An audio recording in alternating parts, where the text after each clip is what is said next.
Coming up next on the Witness the World podcast, mindfulness through meditation. Meditation is like a bridge from a problem to the solution, from the past to the present, and present to the future. It can solve many things, even some disorders, psychological disorders, and even physical things. There are people who cured because there's a science behind. The content here is for informational and entertainment purposes only. Any content here should not be construed as financial, medical, or any other type of professional advice.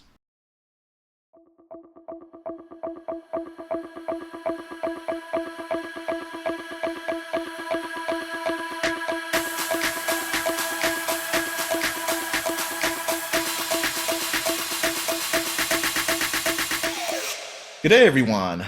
Welcome to episode 26 of the Witness the World podcast. My name is Ben Choi, and today we'll be heading to Sri Lanka to continue on with our personal growth journey. On today's podcast, we'll be learning about the positive benefits of meditation from a longtime practitioner who's been on a mission to help people find peace, enlightenment, and their purpose in life. We're pleased to have with us Sanjivana Kularatne. Thanks for joining us today. Thank you very much, Ben. Very nice to be here. It's my pleasure. So Sanjivana, most people would know you as a counselor, therapist, and a spiritual mentor. You've also supported many charitable efforts to help the community and those that are most needed around your community. So to start us off, could you please tell us a bit about how you found yourself on this path in life, and also share a bit about what life is like living in Sri Lanka today? Thank you, Ben. So I started when I was a teen, and then I went to a retreat, which was horrible. And I could not, because I was just 18. Then it was like a 2-week retreat, and actually my mother was like challenging me, like, okay, you cannot meditate, no. And they are very religious. I thought meditation nothing, no, because we used to go to the gym and do all these kind of things. So I thought meditation nothing, you just go and sit and wait. And then what happened was I'll just keep it short. And then after going there, oh my goodness, like all these thoughts and monkey mind and wandering, all the negatives, everything just started flooding the mind. Then I started helping. There were some elderly people there. I thought, why just stay? And it was funny, like we were supposed to contemplate on the body and do loving kindness, but it helped me a lot. And then they were telling, like, son, what is the use of these body parts? And I was like thinking, oh, inside my mind, I was telling, like, people sell organs, no?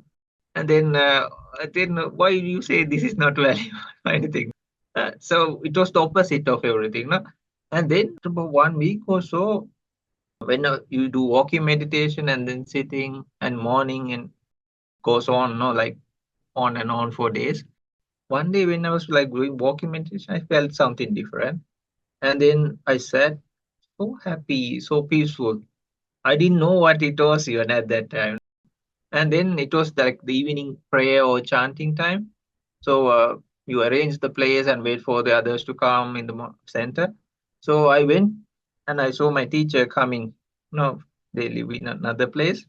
So I went there quickly and I met him on the way, and I asked, what happened to me? No, and I explained a little. And this person said, like, oh son, this is called samadhi. And I didn't know what in the world was samadhi. And then I came back, I helped around, and then I waited till the others came, and then there was this big statue of Buddha. And I was like there and I was thinking, like, wow, no, this is so nice. And other times you feel either less or you need more. Then he said about enlightenment. So then I thought, like, why don't I pursue that direction and see? So for 2 years, my friends didn't know what happened to me. I was like going from monastery to monastery and then meditation after meditation, center after center. And later on, I met them again, but I could not look aside. And this led me one after the other. I was ordained for a long time, and I could go to the forest and meditate because of that. I went to Myanmar to practice meditation, and it went on and on. I see. So you kind of had one experience and it kind of added on to another, and then you got some momentum. And so, what I guess my first question to you on the meditation track is just like how did you know that this was like your path? Like you wanted to do this, and then I guess teach others like the ways of this meditation to find that balance there. Like what kind of got you to the point that to say, hey, this is the thing for me? Actually, in life, I was searching for happiness and peace. Mostly in the first part, it was happiness.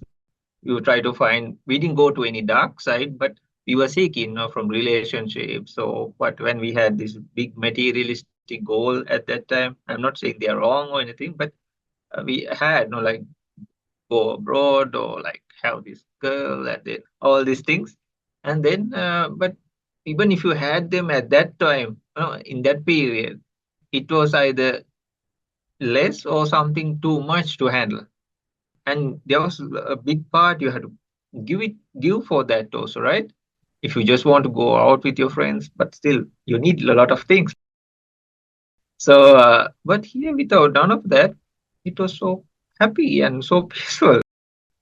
And I never wanted to be a teacher or anything. And but as a monk and all, like when I first got ordained, because I had been practicing for meditation for some time and already done some techniques and traditions. So I was put into like teaching. Then I was, but not very comfortable with it.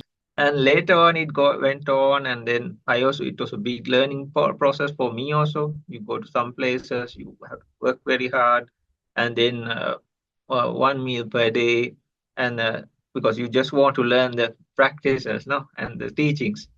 So it was like an ancient journey, no? So then you come to the teacher, and then he teaches you something. Again, you go back to work, and then you go for your food for the village, and then come back, and then you sometimes live in the forest. But later on, most of the time, I used to live in the forest and caves and all. I see. So that's kind of where I wanted to go to next. So one of I guess bios that I was reading about you, Sanjivana, you had some quite profound experiences meditation in the forest and in the caves, and for quite an extended period of time. I thought I read there like you were doing meditation for a long stretch of 48 hours on a given period. And I wonder if you can paint the picture for us. I mean, that's a really long time to dedicate to something like meditation. And like, were you alone? Were you with a group? And like, was that no food, no water? And I mean, out in the forest caves, I'm sure there's some animals out there that would probably do more than just distract you out there. So I wondered if you can just kind of paint the picture and share with us like that experience when you first got out there, any fear, anxiety, or like, well, how was that for you? And how did you get to that point of actually doing something like that? There were times like first you go one time, and then you feel afraid and all, no? But later when you go again and again, it becomes so wonderful. And there are places, there are caves, there are ancient places, and there are even places like they make it more secure for you. Like, for example, they make up, there are like beautiful places with ancient, like they even have like a small gutter carved onto the cave. So then you can see even still after all these thousands of years, even in rain time, the water just goes down. It doesn't fall down on or come inside the cave. And some are small, some are bigger. Then you just want to stay there. And what happens is like you are very mindful, you have a lot of time and space, and the objects in the mind are lesser and lesser. But there are mosquitoes in some places, there are snakes, there are bigger animals, but they never harm you. Unless I think some big karmic thing that has to be faced.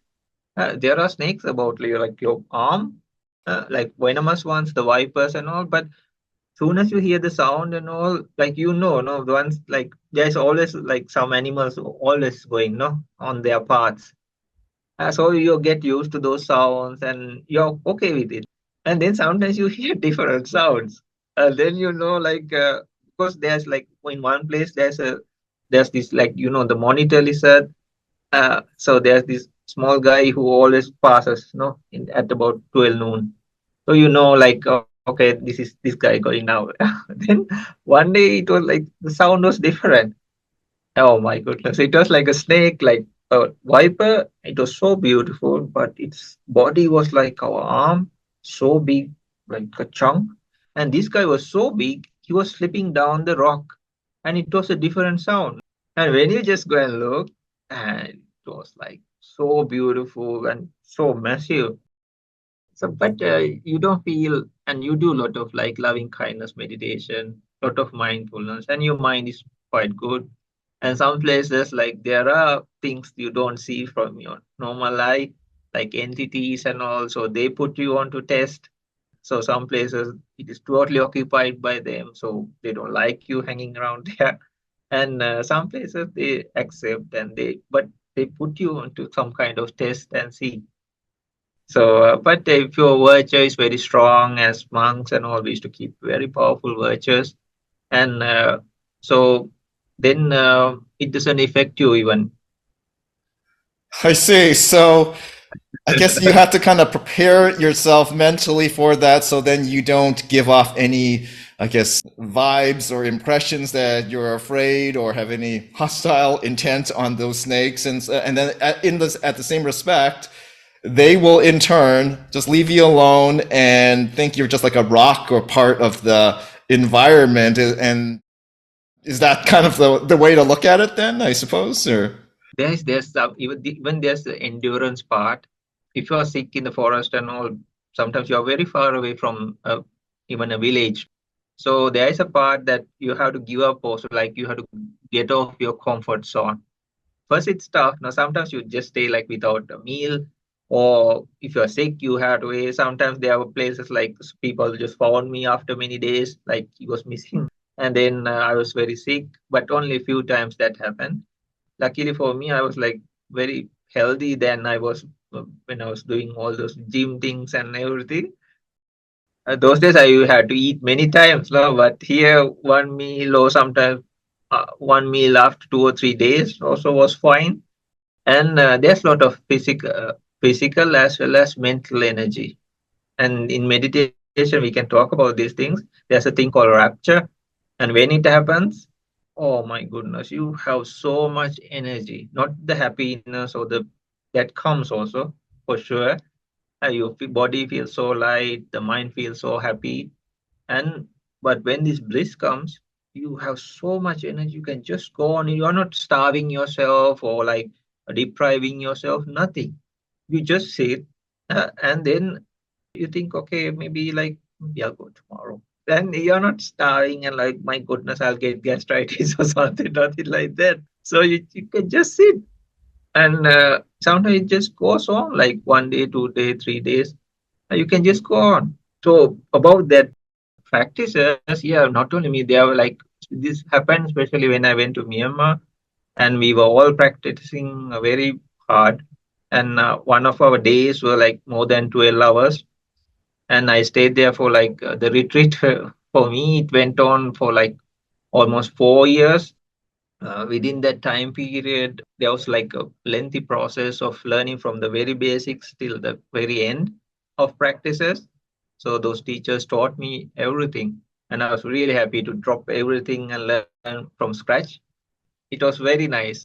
Then after that, yeah, everybody was trying very hard at that time, and our normal day would be like 10 hours, 12 hours of practice, and a good day would exceed more than 12 hours. So the bio and all, actually it was made by another person to help me out, and they have built in these things there also.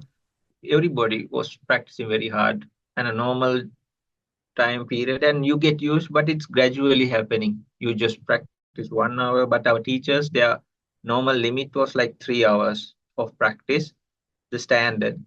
And then after that, when the concentration was building and all, we gradually increased the time. It's not a forceful. Before there were practices, we used to force ourselves to stay. And after about 3 hours, oh my goodness, it was so painful. You don't move, no? And but that is not the way. And then you build your concentration. After you build your concentration, your physicality and mentality becomes so light and so comfortable. That is the proper way. But we used to force ourselves at some centers and all. After 3 hours, it's so painful.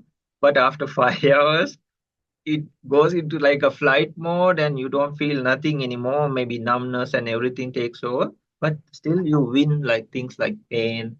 You overcome them. It takes you to the highest peak. And then I was just checking out my limitations, capacities, and putting the physicality and mentality into test. So you can go beyond things like fear, beyond things like pain, and it takes you to the peak of things and tries to like put all the things possible. But after you sweat even, then after that it's just a drop.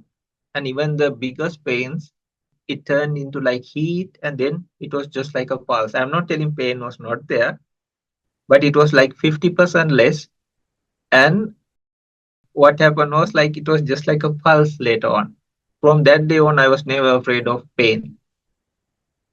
Wow. Okay, that's quite a transformative experience there, Sanjivana. So, just listening to you here, I think my biggest takeaway, and correct me if I'm wrong, it's like the meditation. If you, or maybe some other activity similar to meditation, but if you commit to something like that for that long, it'll help you kind of get a grasp and handle of your mind, how it works, and then your mind kind of controls the body. I just wonder, is that one of your biggest takeaways?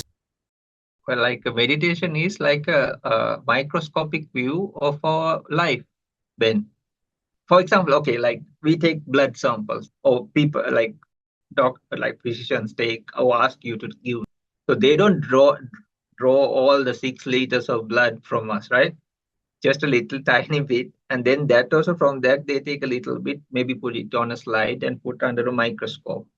From there, they can check the DNA if they like. They can check what is going on, even if there's some diseases or some kind of thing, and how to treat it, what to do. They would even give after analyzing. So, likewise, meditation is like you have a microscopic view of your life and things we are going on now. You have a miniature way of seeing them through practice or meditation. The same kind of emotions, reactions, everything, we have it happening while practicing. So, a very nice way to fix things in the most subtlest places that can expand to your life.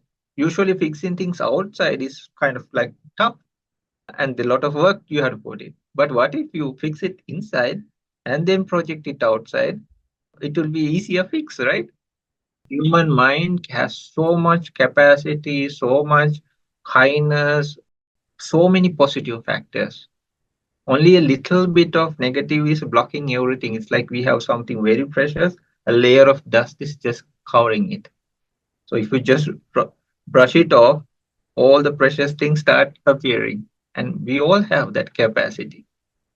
So this is something that everybody can learn how to do and be better. So I like where you're kind of going with this, Sanjivana. So because I've been thinking some of my observations over the years, like the world has been moving at such a fast pace. Things are changing. Technology is transforming our lives so quickly that when things are going so fast, we forget to kind of slow down and have the time out to have that moment of clarity and just be in the moment and be present. I think that's missing for a lot of people in our lives, and I know that's kind of been missing in years gone by for me, and I've learned to incorporate meditation and other stuff in my life. So just wondering, from your perspective, you've been a practitioner for many years at this. Is that's something that's really missing in our world today? People need to slow down, and otherwise that's going to cause consequences, mental health things, and maybe meditation is one of the great tools for us to do that. Just wondering, yeah, if you could speak to that. Yeah, Ben, like a meditation is like a bridge from a problem to the solution, from the past to the present, and present to the future. So can solve many things like even some disorders, psychological disorders, and even physical things. There are people who cured because there's a science behind. Yeah, I tried many techniques and methods, and but actually from ancient time there was a very clear path. Yeah, though I did these kind of things, actually it is very simple, much more simple than the complexity we have now. So the real pure beings or like enlightened beings, or they went in a path that was so clear. It's like a super highway. It had been always there. So what I do is I just show, okay, like I also go and I also went, and why don't you also go? So and it is very simple, much more simpler. Say you have this ball of thread or something that is like not an area, knots, and you get agitated and you sometimes throw it away. I cannot do this, and you give up. But what if like you can just take a pin and you just pull one and many knots release? I also didn't have the patience when I was young, but like when you just try one, I just tried it, and then you see like, and it's very satisfying also. So likewise in life itself, we have complications, problems, everything. But what if you can untie all these things, knots, and your life will be for the better? And definitely, Ben, like now the world is going really and in downward slope. But in ancient wisdom also, it is said in not only one tradition, many traditions. It's called Kali Yuga, and people like Buddha also they have explained this is going downhill. But the wise people they see this thing and they see the it's called a sense of urgency because we see the age is going down. The how to say it's like a crashing plane in a way. So like all these meters and everything like knack knack they're going like and chaos. So and wars, fighting, all this technology we have. So life should be easier, right? If I had to post a letter in my younger days and wait for a reply, I maybe 1 week for all this procedure. Go to the post office, stamp those days. No, I'm old school. So then you had to wait for a reply, right? Or you get the telegram thing. Or those days we didn't have so many phones around. So one phone. So you dial the phone or like so when you're very small, it was just in one few houses or in only in the post office. So you go there and get the call. But now we have mobiles, we have internet, no, and it gets better and better. So we should have more time, right? Because we don't have to wait for 1 week to get a reply. It's for all that time is should be saved. But now even the youngsters don't have even the time that we had before. They don't have the time to play around.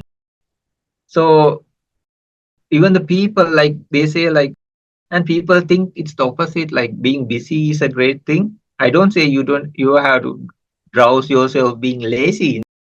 Even as a monk or even if you go to the forest you cannot be lazy.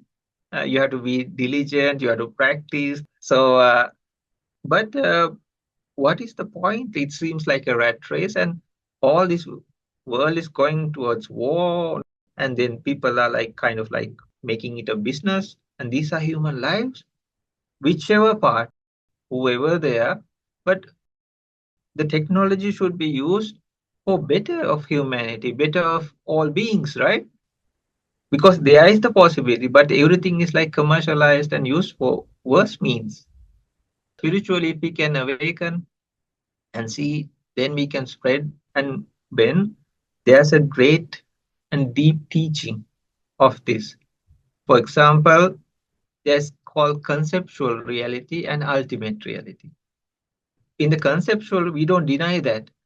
We say like for genders or like countries and names, we have mutual respect.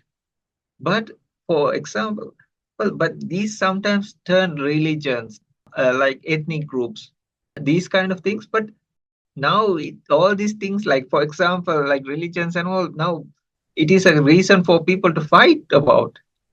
It should be a thing that brings more happiness and peace, right? But now people are fighting over it. Oh, they can even do worse things. So, but if you see like beyond these concepts, there's the ultimate reality. In that ultimate reality, everybody can be one. Because you go beyond the concepts or the ideology or the views of a person or a thing, and you go to the most subtlest factors like materiality and mentality. So then it is like you have all these ice carvings, and you can have these bad figures, good figures, male, female, this religion, this country, that country, but all are made from ice, right? You can say one is better the other than the other, but what if you dissolve all and put it back to its more natural form? Because they were made of water, right? And even if you make them and keep and try to put it put it on a pedestal, it still melts. Even if it's in a big grand hotel, right? You see it melting. It's not forever. So why not we can put it dump like mix all. We can have the carvings, no problem. But see the reality of it. Then it's so nice. Like people can live in so much harmony and peace. And all this, how to say, the thirst for power, like the craving, it just disappears. You know you're not forever and you're like a speck in this entire universe. The ego factors, the negatives, they start disappearing. Those are some Okay. interesting insights there, Sanjivana. I think there's a couple takeaways I had there. It's, I think basically that people and society, we kind of lost, the view of what's most important in our lives. And you were talking about the technology. It's just ironic that, yeah, we were saying, back in the day, we had a dial-up phone for those that remember that. And now we've got like a cell phone, you got computers and to write email. But back in the day, we had to write a letter. You had to wait for that letter to come in the mail. So in theory, we should have more time to do other things. And yet saying that we're busy, busy, busy all the time, that's like, that shouldn't make sense since we have more time to do things. So you hit on some interesting points there. And I wanted to kind of turn over next, like to what we can do to help improve ourselves if we have that busy mind, or you called it monkey mind, having 5,000 thoughts in your brain going on at once. I at one time was like that, and I managed to really kind of bring that down to a very manageable level now. So I wondered, with your expertise, just wanted to get some pointers from you on how we can, maybe if we're exploring, something like meditation as an activity to help us, calm our minds and be more focused. Wondering what is like the best way to go about doing that. So I guess to start off with is like, if we're going to do meditation in terms of ambience and setting, from your experience, like what's the best way to do it? Is it like being alone, doing meditation in a group setting, maybe indoors or outdoors, or maybe have some background music going on? Just wondering, if you can just share your thoughts on some of these different approaches to meditation from people that you've worked with that are new to meditation, and what works best, and maybe, you can share some pointers with us. So number one is to start. Yeah, then it goes on. Number one is to start somewhere and then later and make it very simple. I saw like I also tried different things, and sometimes I tried like few traditions at once. And I was trying to go like for very big things, big names, no big ways, and I like, oh, I'm practicing this, I'm practicing that. But actually going for the most simplest versions, for example, breath, loving kindness, and just start somewhere, wherever you are. More silent, more comfortable you are, more better. But it's just to start, and then as you go, things start happening. And sometimes at first, there could be a huge reaction from the mind. Sometimes you can feel more agitated at first. So it's good to have a spiritual friend or somebody to talk with and practice. I have noticed like four things that are common over the years for myself as for others. They are like same place, same times, same postures, and same method. These four, same place, same times, same posture, same method. So these four, if a person can just follow up, and it becomes like a habit, just like any other thing. So same place means like, the static electricity, right? So when you even take a comb and just brush, we used to play around when you were kids, and then after some time there's the static electricity. Sometimes you get it in your fabrics even because of some movement. Even if you take something object and move it above a magnet, after that it also gets the energy, right? For even a small pin, if you just move it on top of a magnet. So likewise, if you select a small place, like even a small corner where you are staying, and after some time there's a gradual build up of that energy. And some days you feel lazy, some days you may be tired, but when you go there, you feel charged up.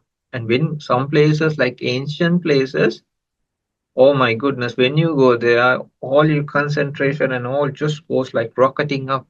There had been nobody there for like, I don't know, there are like dust layers, like 1.5 feet. But when you go there, it's so cooling, even in a very hot day, and you cannot even talk. It just settles down. There was one time there's a young man and younger than me, and we went to visit one ancient place, and we like he was more jabbering than me also. And we were talking. It was like noon. It was very hot, and this was an area also that was hot. And we got permission, and we was looking at these beautiful ancient caves, and we were talking, and I was answering him, and we came from a. It was so hot. We went to one place. We both of us we just stopped. There must have been some very powerful person there, and with a very powerful energy sometime maybe 1,000 or 100 years ago. But still, that energy is there. We could not talk. That my young man was talking more than me, and he also just stopped. And even the body was in this very hot time, and we climbed the mountain, and that so the body gets heated up also, and it just stopped. It was so refreshing, so soothing. So even in your home, if you start using some place, negative side is also like that.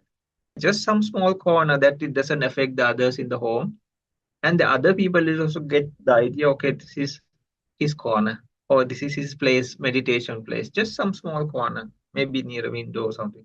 And the same times doesn't matter. Maybe you're busy and everything, but okay, put a click morning time meditation, evening time meditation.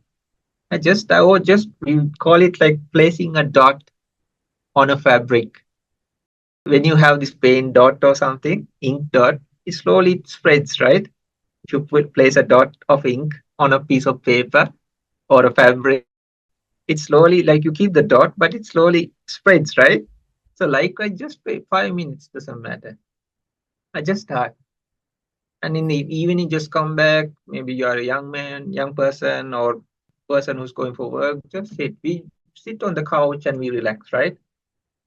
Some people use different methods, even like smoking or something, or watching TV. But still, they try to relax, right? Drink a cup of coffee. But why not take a wholesome object and just try to relax? So then posture, you can sit anywhere you like, but there are some things like mudras and asanas. So that is considered like, you know, the animal cobra, Right, the the snake cobra. cobra, right? Like Yeah, yeah, cobra. okay, right. So when it's stretched out, even like other animals can come and pick on it, right? They just come and like even the crows or like birds come and like tease it, right? But when it's coiled up, it's about not winning or losing. But when it's coiled up, it can face any kind of thing from any direction because its maximum physical and mental strength is at that posture. For a human also, if they can, if they have physical difficulties and all, it's no problem. But if you can sit in a posture, what happens is usually we are like those ancient artifacts in Egypt and all. Our hand is in one place, our head is in one place. We are thinking something, so the energy is dispersed. So if you stay in one posture, actually we reserve the energy and make it like complete, like a circuit is completed. So it helps a lot. And you close your eyes, usually you are not focused on the five senses like the eyes, ears, nose, tongue, and body. So you're focused on the, maybe some people call it the third eye, they call it the heart base of different traditions, but you are focusing inwards. And then some same practice, because if you use the same practice, what happens? The negatives come, there are challenges you face, but the repetition process, what happens is like it starts building. If you change the object here and there, you do bits here, bits there, then you cannot really get the benefit of what you're practicing. It's okay to try out, you can do it. There's plenty of freedom, nobody's forced or anything. But just keep something going on, just like life.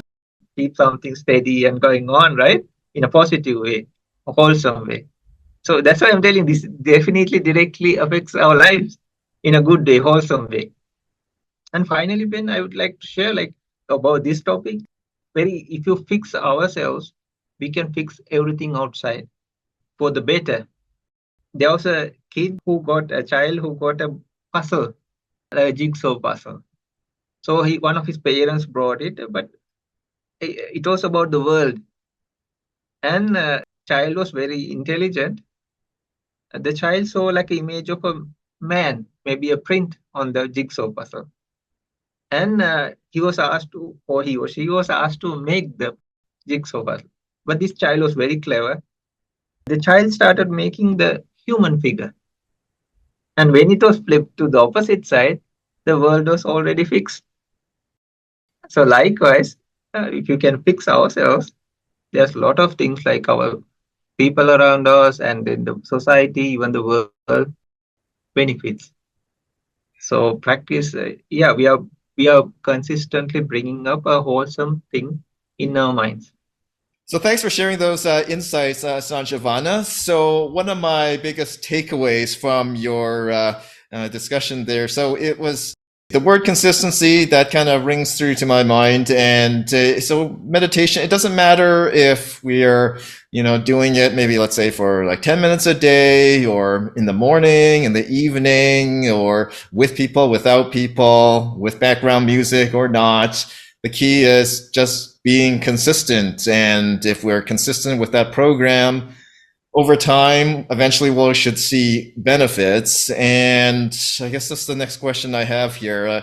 What's a fair amount of time for someone, in this crazy world? We're always so impatient now. We were talking about that earlier. Like we have more time, but we don't think we have more time. And if we tried a meditation approach for maybe, let's say, 1 month, and is that a fair time to assess? Maybe I gotta go try a different place because it's maybe I'm not feeling I'm getting a benefit. Like I guess maybe one of the indicators. Maybe if you're feeling more like if you're not feeling any less distracted, less calm, less stress, like then maybe that's a good time to change it up because those should probably be their key indicators to see if it's a good setup that you've been doing. Is that fair to say, Sanjivana?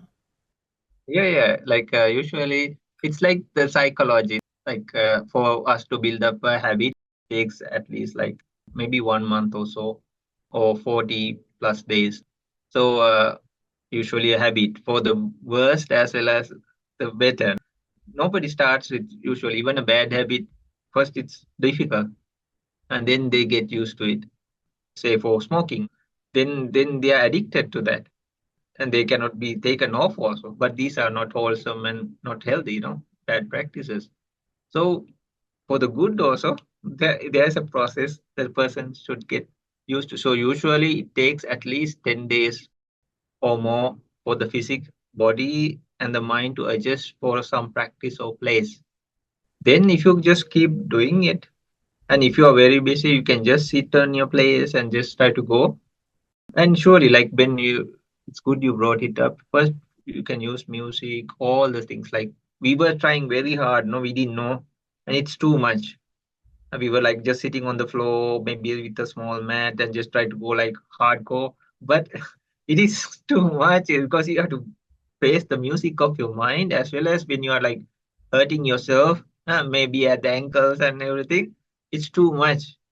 So later you understand, okay, this is not the way. You can use cushions, you can use support. So at first, I would recommend anybody to be very comfortable. Use all the cushions you need. If you can elevate your body, maybe the hips above your knees level, maybe 2 or 3 feet high, no problem. It's very easy to sit like that. And if you place your knees on the like the surface of whatever you are sitting upon, and then yeah, usually I have to be honest with you, okay? So I'm just telling, like, don't like freak out or anything. So usually for something to work, that it should be done maybe more than 1 month properly. And usually for a very busy person, it is said like at least 2 hours per day. Like not only me, like very ancient teachers also used to recommend this. So 2 hours per day, 1 hour in the morning, 1 hour, but gradually start working on it. Because later, when you get the hang of it, before like when you used to sleep, even if the bell rings, you just switch it off and like you turn around and sleep again, right? Because you like it and it's sometimes very comfortable. So likewise, the meditation when it starts working, you want to stay with it more, and it's not so tiring like the other things. So it's not like taking some medicine now. I have to drink it now. Also, at first it's like that, but later when you get the habit, when the habitual pattern builds, it's a very nice thing to practice. And later, that is the thing like that takes you more your borders and all reaches further and further. So, but to really get the experience of meditation, at least 1 hour. That is a proper time for a person to really give any technique real, how to say, a chance for to work. But actually, like you said, Ben, if it's like more getting more peaceful, more calm, actually the meditation is starting to work. So then you're good at your own place even. Because some places, like it was funny, when we went there, it was so noisy. They were building all this, they call it kutis, like huts. And I went to one place, it was one of the best places I have ever been. And best teachers, everything. Oh my goodness, like they were building like 4 dwellings or kutis around the place I was staying. I didn't change the place because like I thought if I go from here, there'll be somebody put there. And the place was like dirty, and there was some other problem with the septic tank and everything was happening. Then my mind was so agitated at that time, and people were like these workers were singing radios and all the things. So at some point I just sat it through from morning till evening, and that day I heard all the sounds. I didn't even go to look. After that, sound or anything didn't bother me anymore. But you can be very comfortable when you start. You can use music, you can use incense light of things or essential oils just to make you feel better. But later, I guarantee you, you can even sit on a rock that is like a wedge and sit for even hours without any problem. Your body also becomes so light, you don't know whether even you are carrying it around, and you don't need cushions, nothing. But first, when you start, you have the preferences. I want this, I want that. But later, you come to a level that everything settles down, and even the smallest, slightest thing is so fulfilling, satisfying. Even in life, no, you just drink a sip of water and you feel like it's amazing. No, not that you become some crazy thing or something, but things, small things we neglect. Conversation, friend or person, or like a even the small things like okay, I woke up today. No, the small things we neglect, but you feel so satisfied. So yeah, definitely, and you can go for retreats. You can explore things. and it's a whole wide universe that is just waiting for you. It's like you plunged into the ocean, but you need the scuba gear and all, right? And later, if you're diving more, you need more like special tanks and all. So likewise, you get equipped and then you dive more deeper, deeper, deeper. But it's a beautiful journey, very satisfying.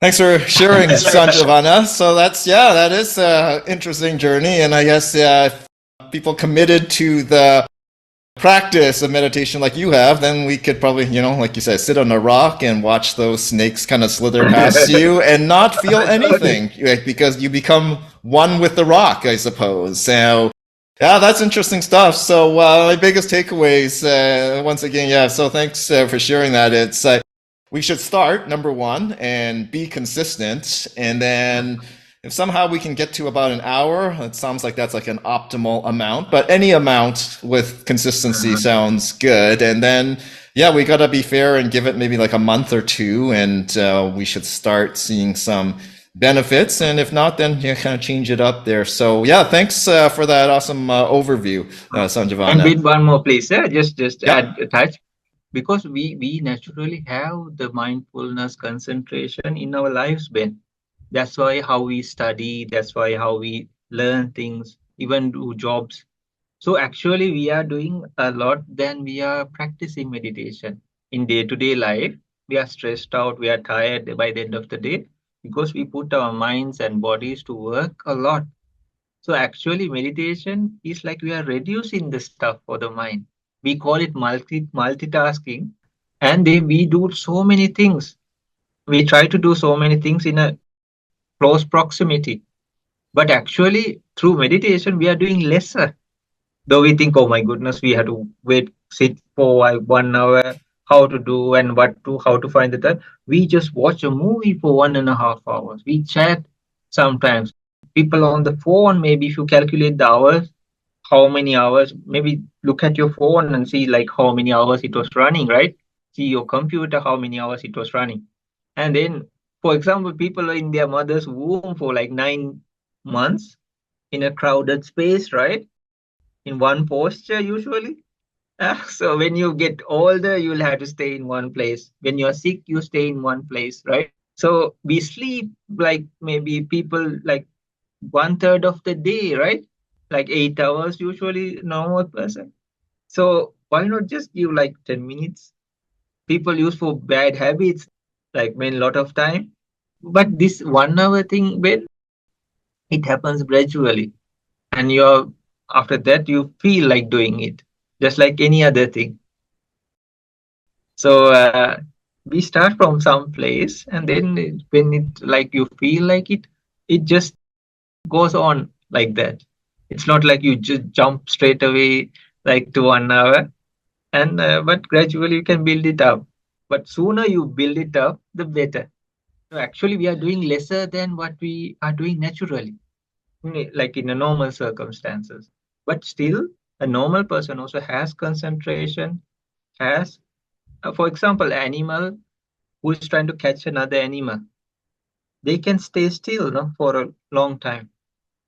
They don't move, but their intentions are not good, no, maybe to harm and kill and eat this animal. But they also have some kind of concentration and awareness. Even not only that, they have the awareness. For example, you see these videos, no, like lions jumping on animals, and if they are like kicking, they know how to escape also. So they are mindful of that also. But this is called wrong mindfulness, wrong concentration. You can plan something, no, like a robbery or I don't know, whatever bad thing, and still it builds up, but it's unwholesome. It has very bad karma. So what we are trying to cultivate is good, wholesome mindfulness. We cross the street because we are mindful, no, of either side vehicles. We others will get knocked down, right? We can do the jobs. We eat. We don't poke the spoon in our like small days because we are mindful. So we just need a small tune up only. So it's not a big thing. People think like meditation, you sit and it's like the goose trying to put the golden egg, right?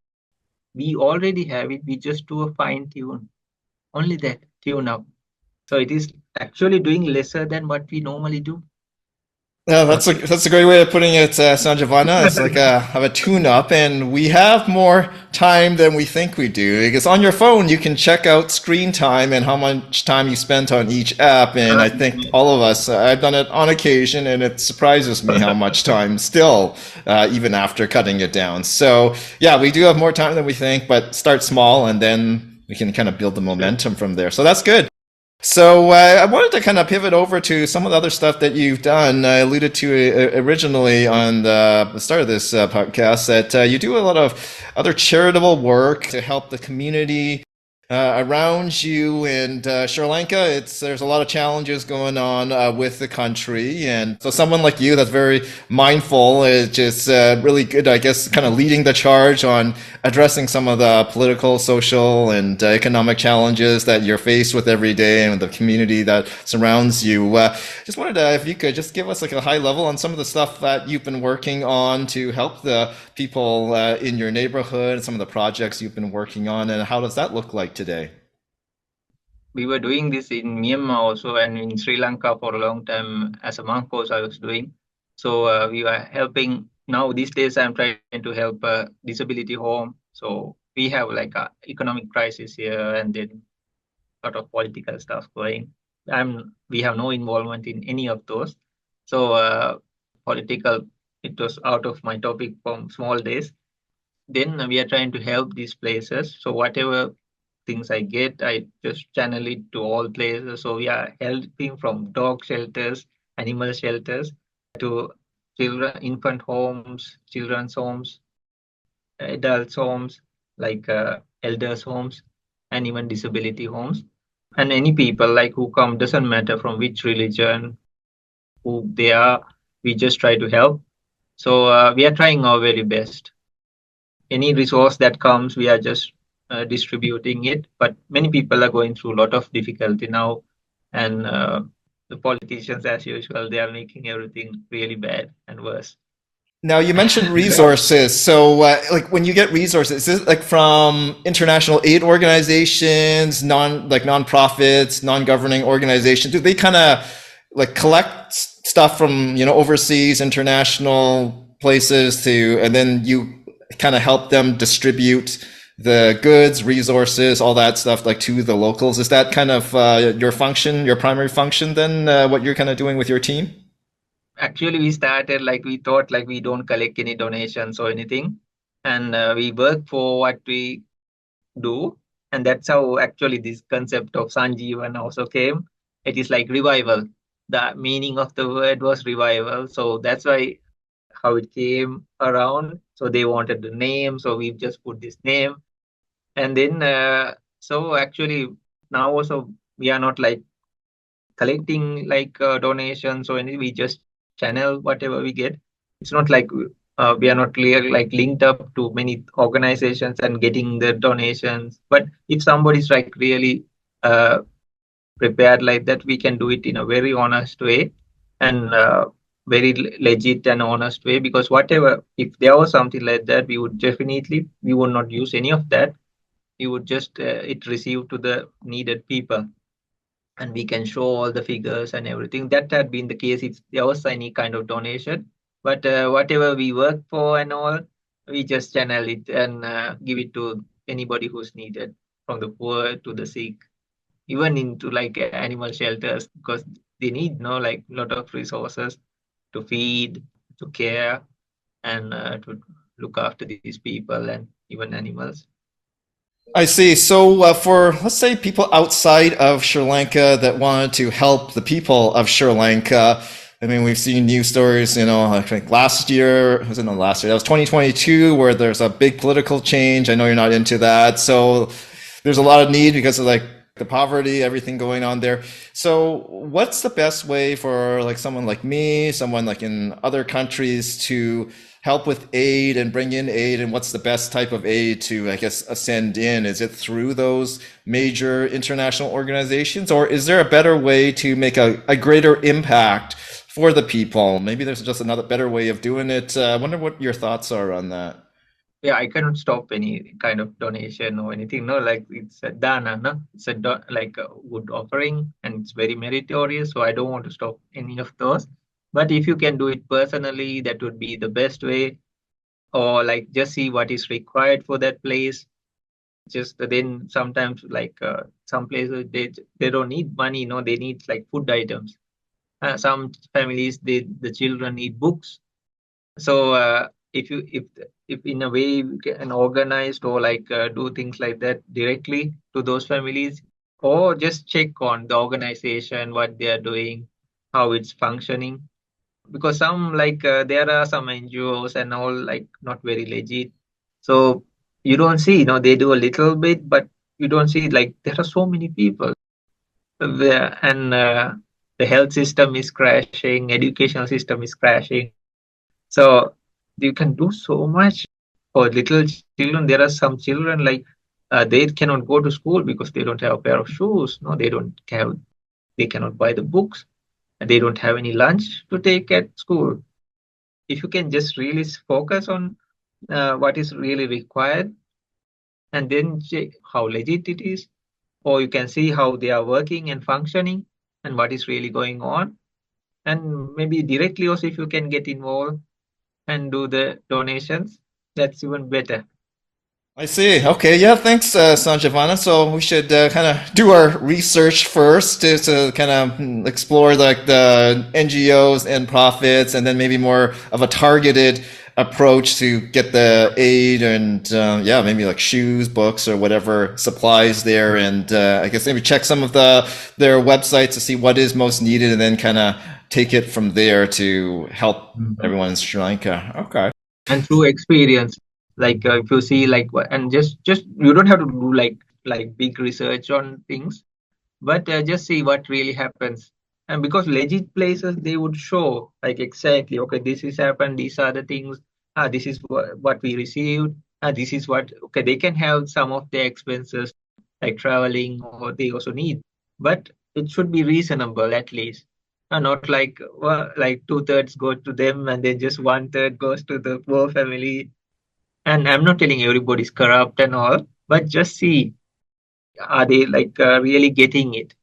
Just see like the end result. So one time you can do maybe a small donation and see what's really going on. Then if it seems legit, no problem. I'm just telling like we just should see like if they are really receiving what they need. I see. So yeah, So don't just send money away to one organization, but do a follow up to make sure that follow up it exactly. is Uh, impacting. Otherwise, we're not helping the situation. But okay, no, that's gives some perspective, Sanjivana. uh, So we covered a lot of interesting stuff here today, and as we kind of close this podcast, I always end off by asking my guests two-parter questions. So here goes. What are you most grateful for, and what are you most looking forward to in the future? Grateful for actually the path and the happiness and the peace that was, how to say, reached. So I'm really grateful for that, and for ancient people for like still handing over these traditions from generation to generation. So because yeah, we have psychology and all. I also do the studies, counseling and all in modern day, but they went to the roots of things. This is branched out in modern days. It's totally fine because different people, different needs. But in ancient times, they would just go for the root of things, which was very simple and a better fix also. And then on the path, person can achieve so much happiness in depth and know about themselves, the people around you. So I think that is the most biggest thing I'm really grateful for.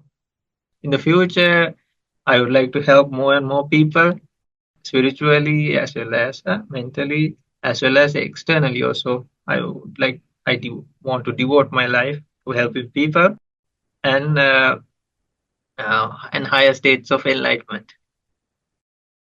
Excellent. Yeah. Thanks for that, Sanjivana. So, if people want to know more about you, where can they find you? Or we have this website. It's the same name. It's not propaganda. They didn't have a name, no? So we just stuck the name in. I have on LinkedIn and some social media also going on, but not very strong. But if people can look up to that also. Thanks, Sanjivana. We'll be sure to add some links and details to our show notes. So that's a wrap for episode 26. If you like this podcast, please give it a thumbs up or hit the subscribe button below.